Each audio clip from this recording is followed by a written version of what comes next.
Welcome to the Salmon Runs YouTube. Enjoy the video. In this video, I will explain how to make beef stock from bones. First, you'll want to gather about 3 to 5 pounds of good quality beef bones. Marrow bones or knuckle bones work wonderfully for a rich flavor.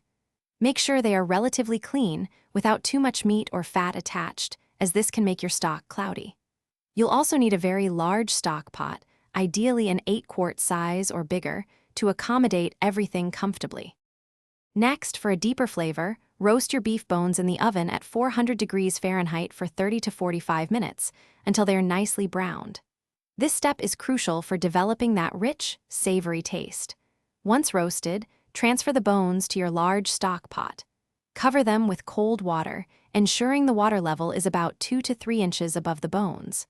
Bring this to a gentle simmer, then reduce the heat and carefully skim off any foam that rises to the surface.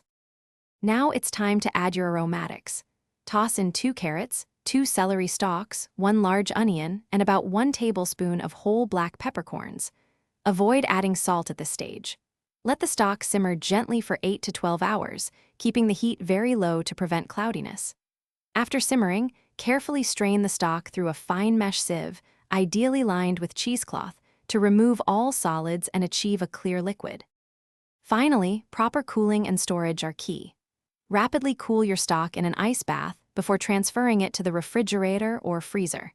This prevents bacterial growth and maintains quality. Store your finished beef stock in airtight containers. It will last for 3 to 4 days in the refrigerator or up to 6 months in the freezer.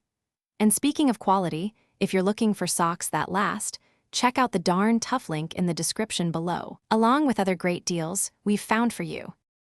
Thanks for watching. Consider subscribing if we helped you.